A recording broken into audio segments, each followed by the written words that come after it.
दक्षिण पश्चिम मौसुमी वायुर अग्रगति को समस्त अपेक्षा केतेबेले मौसुमी वायु आसब राज्यर विभिन्न अंचल भल बर्षब आ चाषी भाई तार सुनार फसल को आगक बढ़ाइब एमती अनेक आशा रखि थाए किंतु चलित वर्ष धोखा देव दक्षिण पश्चिम मौसुमी वायु। हाँ आज्ञा, चलित वर्ष मौसुमी वायु को लेकिन आसूँ किसी बड़ अपडेट। आगामी 24 घंटा केउं जिले में वर्षा कौन हो अपडेट आसतु आज भिडियो आलोचना करवा।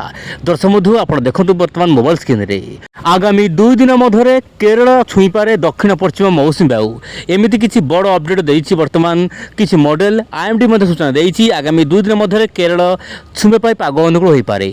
एपटे ओडिशा समेत देशर विभिन्न भाग में प्री मनसून वर्षार एक्टिविटी देखा मिलूँ किंतु जहाँ जमापड़ी आंचलिक पाणीपाग केन्द्र तरफ दर्शक बंधु तापमात्रा सामान्य बढ़ी पारे 2-3 डिग्री बढ़ प्राय 4 दिन मध्य आप पढ़ी पारे स्क्रीनशॉट मारी पारे। आप देखिपे दर्शक बंधु जहाँ जमापड़ी 4 दिन मध्य प्राय 2-3 डिग्री तापमात्रा बढ़ दर्शक बंधु बर्तमान समय गरम गुड़गुड़ी पुणी थे फेर आपको कहना चाहिए गरम गुड़गुड़ी जिते बढ़ मौसुमीर अग्रगति सेते बढ़िबार संभावना देखा मिल पारे। वर्तमान समय आप देखु वायुर चलन नहीं कौन रही बड़ परिवर्तन। वर्तमान समय आप देखिपे केरल उपकूल हबार लगी दक्षिण पश्चिम मौसुमी वायु भारत महासागर समस्त जलबाष्पूर्ण वायु को लेकिन केरल मुहां होची दक्षिण पश्चिम मौसुमी वायु। एपटे ओडिशा रे जेमिति वायु रहिबा कथा ताहा वर्तमान कम रही माने वायुर गति मंथर अछि जहाँ खाली दक्षिण पश्चिम दिगु वायु आसूसी। आप देखो बर्तमान समय मालदीप आखपाख अंचल गोटे लो प्रेसर भाव में देखा मिलूँ गोटे घूर्णिबड़ रही जहाँकि आगामी 2 दिन मध्य केरल उपकूल छुआपाई पाग अनुकूल हो पारे। जहाँ जमापड़ी केरल तमिलनाडु कर्णाटक यही सबू राज्यर विभिन्न अंचल में मध्यम प्रबल वर्षा स्थान विशेष अति प्रबल वर्षा हो पारे प्राय 5 तारिख पर बोली जहाँ वर्तमान समय अपडेट आसूची किंतु ओडिशा रे केमिति रहबो वर्षा एबेठु दर्शक बंधु सामान्य आकलन करबा सठिक हेबो नाही।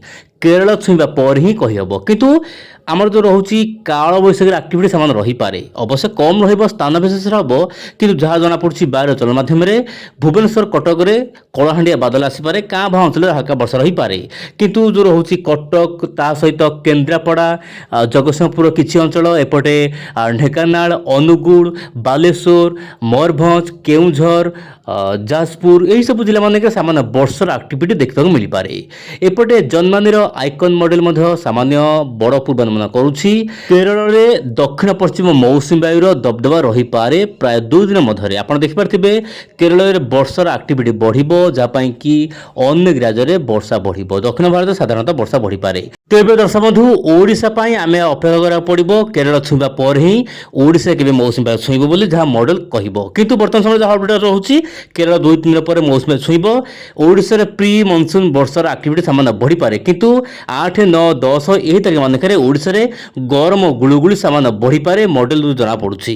जदि गरम गुड़गुड़ी बढ़िला ताले 15 तारिख मध्य ओडिशा मध्य आसीपारे दक्षिण पश्चिम मौसुमी वायु किंतु एबेटू कहबा बड़ मुस्किल हेबो जहाँ जना पड़ुछि आगामी दिन में भल वर्षा देशर विभिन्न भाग हो पारे किंतु एलिनो भय मध्य रहुछि।